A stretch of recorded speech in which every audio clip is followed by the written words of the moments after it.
It's Divas That Care Radio. Stories, strategies, and ideas to inspire positive change.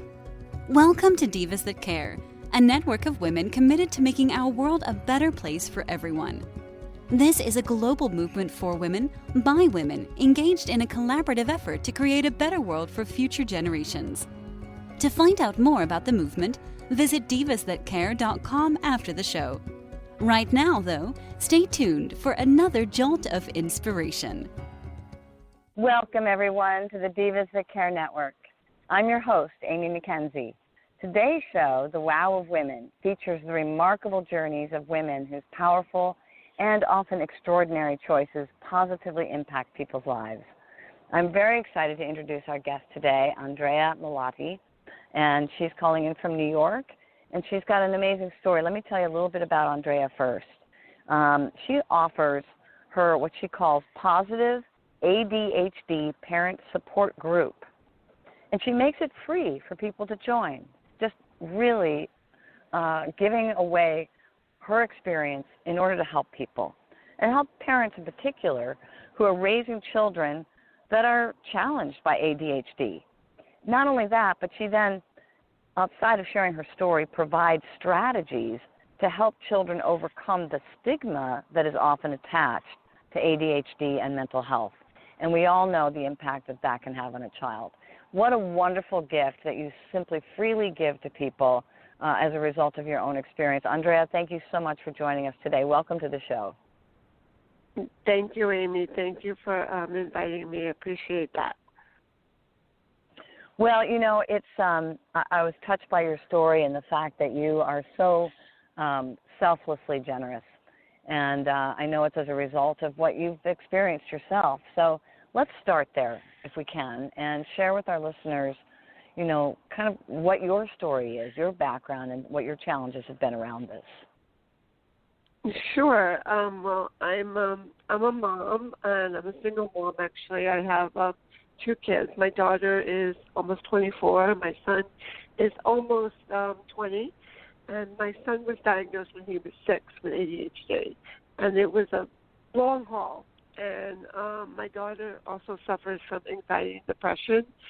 And it was a lot. And I was always got that look of people telling me that I was a bad parent and I don't know how to discipline him. He'd be acting up. I mean, he'd be jumping around. He'd just be like, and nobody just wanted to even hear me out or help me or anything, or just, I was automatically always pointed to me.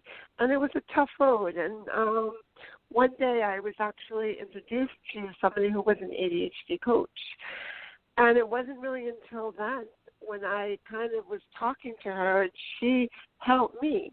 She helped me to know that I need to learn as much as I can about ADHD, and I need to know how it affects and how different my son, that it's not a bad thing, it's just that his brain is different, and not realizing, you know, that I needed to be that support between him, between school and everybody else, and really hold it together. And it really helped me.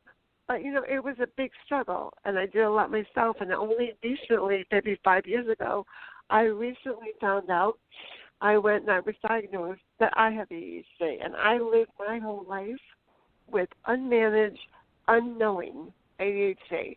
I didn't know anything. You know, my parents were different. They didn't, you know, take into consideration. But when I look back at my whole life was a struggle in so many things. I was very overly emotional, overly sensitive. I've always thought that people, like, if they just chill, like my friends would all of a sudden choose not to be with me, I would think, well, there's something wrong with me. And I thought, I've had even an issue at one point when I was going through my divorce. It was really difficult, and I went through a whole big feeling like I failed again, like I've always had failure, and I actually had a problem a little bit with alcohol. It wasn't so much of a big issue, but yes, I was using it as a comfort, and for the long was like self-medicating myself, and I didn't even know the reasons why, because I didn't know what was going on. And it was only 5 years ago that I discovered that. And when I discovered that, it put everything that was going on in my life, my relationship problems, and it made it clear. It just made me see things better, and I just felt like once that happened, I just feel like there's got to be so many people and so many moms out there that are struggling, and I didn't get that support. To this day, I have a mom that also looks down at me, doesn't want to, every time I try to talk to her, she's like, oh, I don't want to hear your excuses, and she's still, here I have a grown woman with 2 grown kids, and I have to keep my distance. Not that I don't love her, but I can't, because she puts me in a different aspect of myself. And I don't want parents I don't want their kids to grow with that. I want to teach parents that, you know what? You got to love the kid you have.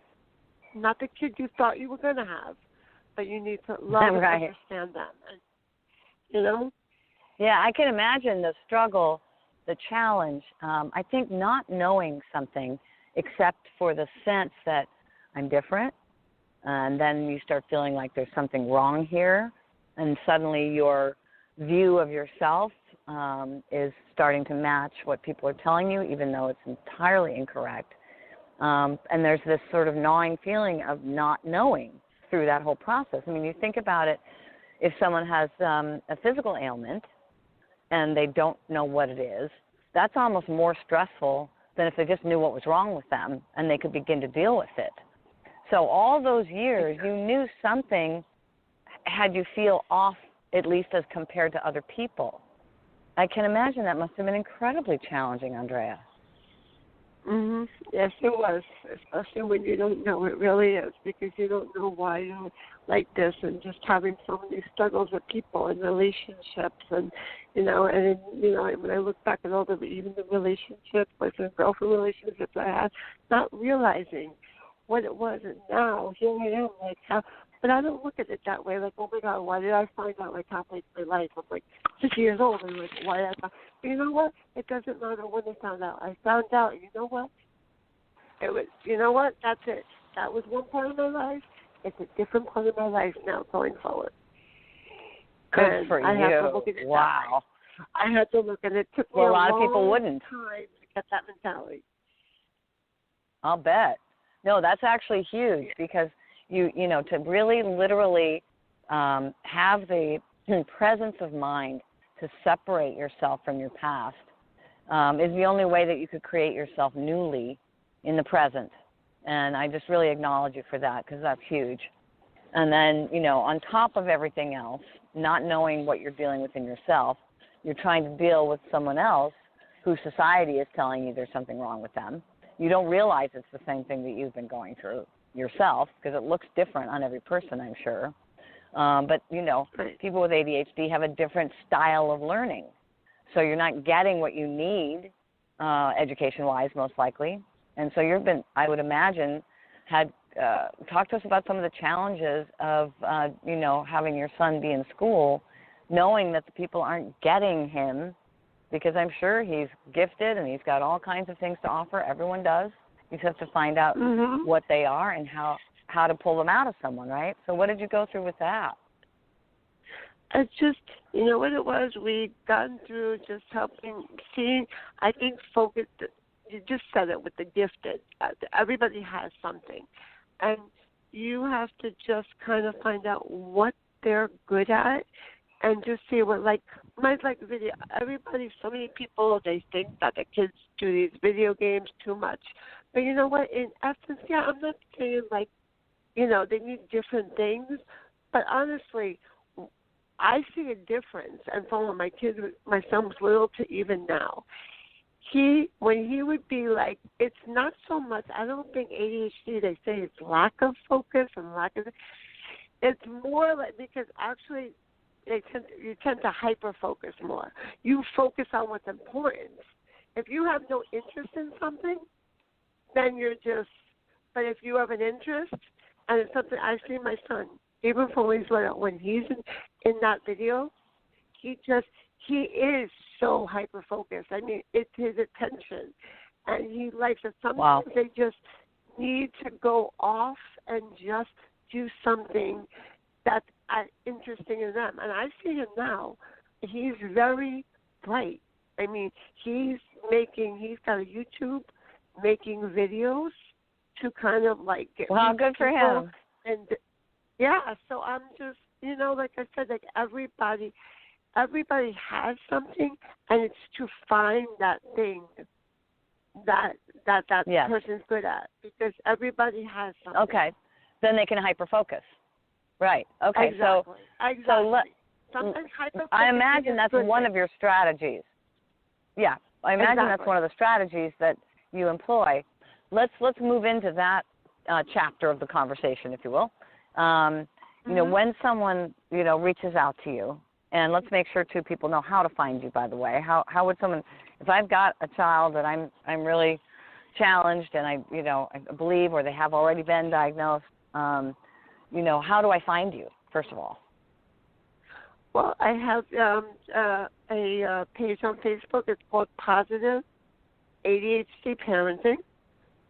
That's the business page. Positive ADHD Parenting, for everybody who needs that. Mm-hmm. Okay. And then the group is there's a parenting support group on Facebook.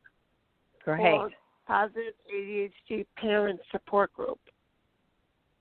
Okay, that's easy enough to find. All right, so now I've brought gotten myself into your group and onto your page. I've connected with you. Maybe walk me through a little bit. What might I, discover that's maybe some of the beginning strategies that you would help me with to start to help my child, I don't know, is grounded the right word? Be a little bit more comfortable within their own skin, feel more accepted, find their way? Mm-hmm. Okay. Well, yeah, of course. What I like when I basically called up the 3 C's and of parenting, and that would be to be calm, to be confident, and to be connected.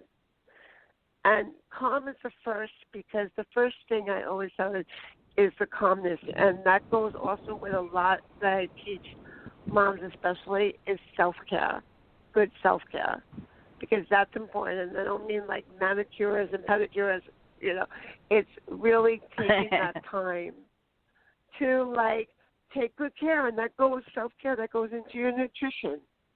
That goes, into getting a good night's sleep. It's supposed to get 7 to 9 hours of sleep a night. Getting a good night's rest. Watching what you're eating. Exercise. All that is important. Like if you meditations are a lot of people, that big thing when they hear that, they're like, oh, I don't have time. Yeah, you know what? 60 seconds, 1 minute. All you need to do, and you can do that through bouts of the day. 1 minute. Just take a deep breath, and then just let it out. Just take a couple of deep breaths. Just in 1 minute, you'll be surprised. And if you do that every time, sometimes you see your child kind of driving you crazy and doing something or not listening and acting out. You need to just stop, and you have to think. You have to be calm, because when you're calm, your child's going to react a lot better with you. Because if you're not calm, a lot of mothers, they get very riled up, and I've been there because I did that. And it just made my child worse. And I didn't really learn makes sense, it until a little bit later when he was getting older. But it makes sense because you're like a mirror. Mm-hmm. They're going to mirror your behavior. Exactly. Yeah, that makes perfect sense. So you want to act. So first the way step, you want your calm. child to act. Calm, exactly. Definitely. Calm is the man. And then confident is because when you that goes also, confidence is education. There's so many things that, there's podcasts out there. There's so many things. There's books. A lot of good books. Oh my God, there's one that, if I can think of one, there's Driven to Distraction. That's a great book. It's excellent. Really, really good. Yeah, and there's just so much I could actually always, if anybody was interested, if they want to connect, I could actually get them a whole list. I got a whole bunch of different books that are actually really good. it's getting the education to make you feel confident in your parenting, because it's learning more. And it gets to the point, if you need somebody to help you, like I said, there's coaches and out there. There's so many different. Get somebody even if maybe you have a close friend that you feel that you can talk to. There's somebody out there. It helps you, and just to further your knowledge. Knowledge is power. The more knowledge you have, the better you feel, and the better you feel that confidence in your parenting. You're almost like a parent coach to your child. That's what you become. Makes sense. So now you're kind of moving into step 3, which is connect, if I recall correctly. Connect is to have a better connection, because again, it all comes through when you're calm and you're gaining that knowledge and you're getting more confident. You're able to not only be connected better with yourself, but to be connected with your child, to be connected to the whole family, because ADHD is a family thing.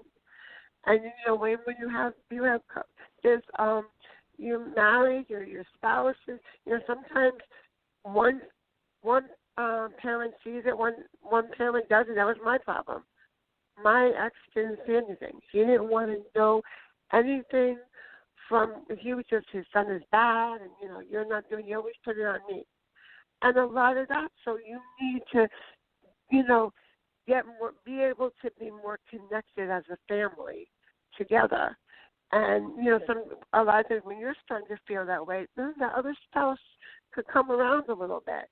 And maybe to the point is, to kind of just talk to them and let them also, the spouse that's not believing, let them hear podcasts. Let them read, but let them understand what's going on.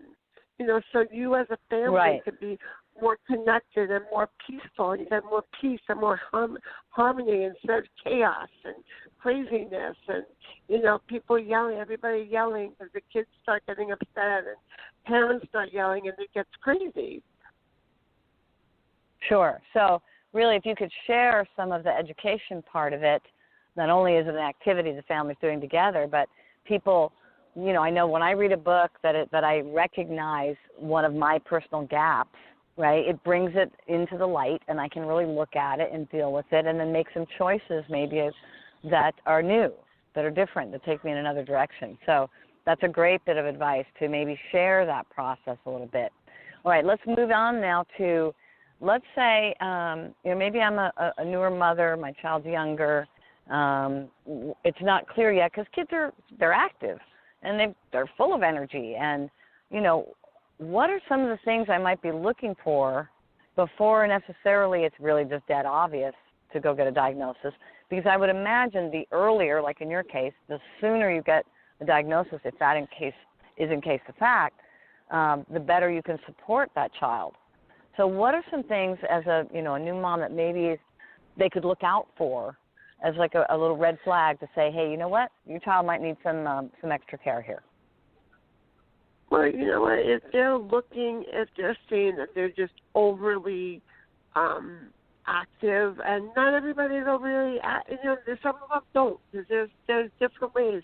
You could, usually most people, some of them see it when they're little, but once they get to school, and you start to see that their attention, like if you're working with them on something, even little, and they're just going off, and they're not paying attention, just kind of like the little, you have to watch the different signs to get to know your kid, how they're going. If you feel like they're having tantrums a lot, and they're just, sometimes just anything that you see that seems to be a lot with your child, it doesn't mean that it's going to be ADHD, but if you see it happening, it's always best to bring it to your regular pediatrician.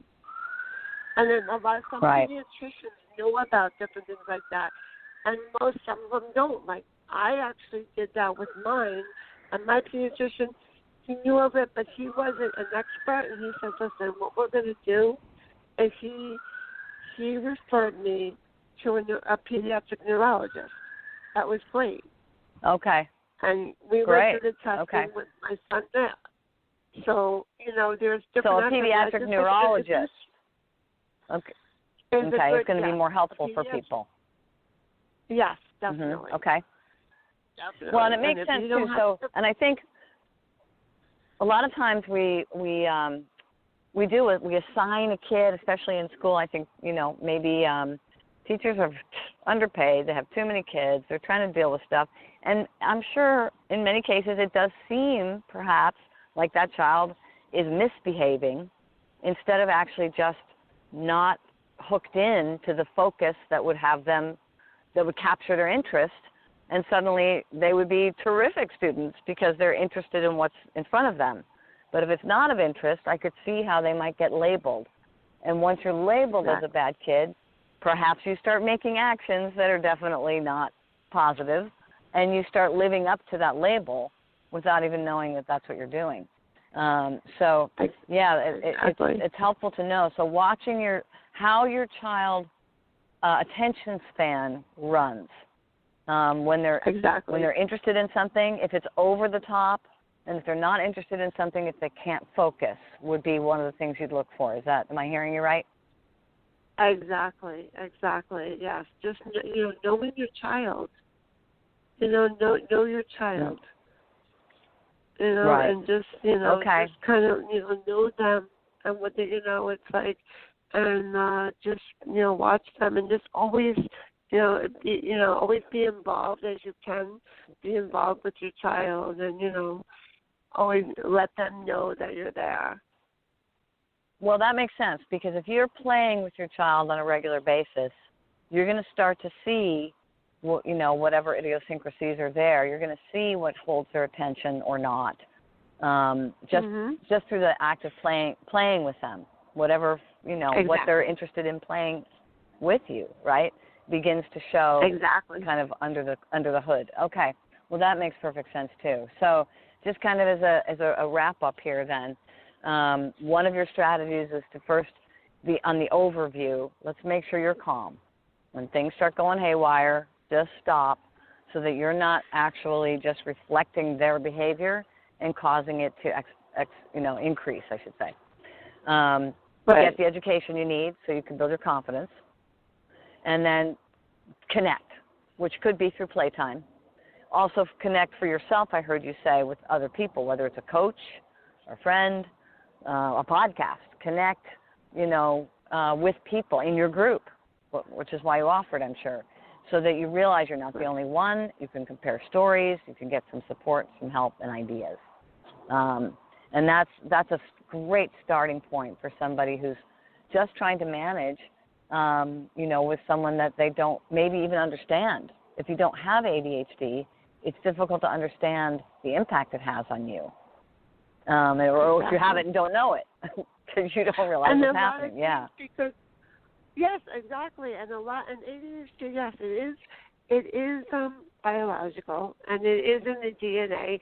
So there's a lot that when you have one or two children with it, a good portion, 9 out of 10 times, you're going to have at least one parent that has it.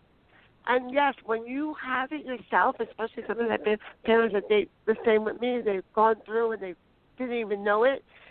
But when you find, if you're not able to manage your own ADHD, you have to be able to manage yourself, because then you can better manage your child.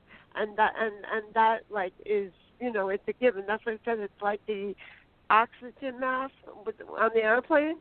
When they say, it drops down, you first put it on yourself, because what happens if you take that oxygen mask and you put it on your child or an older person next to you, they're good, but what's happening to you is you're not getting air.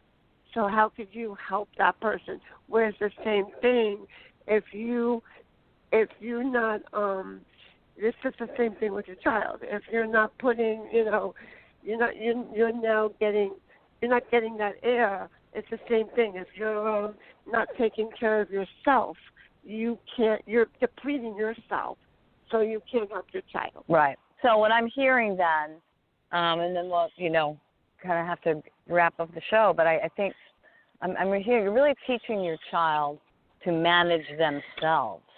You're teaching them calm, confidence, and collect at the same time that you're applying that principle. And that way they're empowered to go ahead and, like your son, find what they love and actually have a fulfilled life and not have this sort of label attached to them that they're living underneath for their whole life. You actually see what's great in them and help them to see that too. I think that's beautiful. Do you have any parting thoughts for us before we close out the show? What would you like to leave our listeners with, Andrea? Just to, I think that, just kind of taking, like I said, taking care of ourselves as moms first, and just kind of, remember, like taking care of us so we can be strong, and we can better, be able to take care of our kids, and we can be the parents that our kids need us to be. Yeah. Well, thank you for, being so generous with your time. I just want to remind everybody, if you need some support, reach out to the Facebook group, Positive ADHD. There's a parent support group. Andrea's there to help people be able to have, their child really feel honored, appreciated, known, and heard in their life, and not have this be something that stops them. So, Andrea, thank you so much for joining us today and sharing your wisdom and your personal experience. We really appreciate it. Thank you so much, Amy. I really appreciate it as well. Thank you for having me. Oh, it's a pleasure. So in closing, again, I want to thank Andrea Malati, all of our listeners that make this possible, and our producer, the founder of the Divas That Care Network, Candace Gish. Candace redefines the word diva to mean a courageously self-assured woman. Well, as we learned from Andrea, that's going to take a little bit of education sometimes to build our confidence, to become self-assured. It doesn't happen by itself. The Divas That Care Network offers women of all walks a platform for sharing their voice in the world. We invite you to join us. Visit divasthatcare.com and hear more inspiring stories. And who knows, maybe one of these days you'll want to add your voice to the conversation. We'd love to have you. Everyone's welcome. With that, signing off. Until next time, have a wonderful rest of your day, everyone. Take care. Bye-bye. Thanks for listening. This show was brought to you by Divas That Care. Connect with us on Facebook, on Instagram, and of course on divasthatcare.com, where you can subscribe to our newsletter so you don't miss a thing.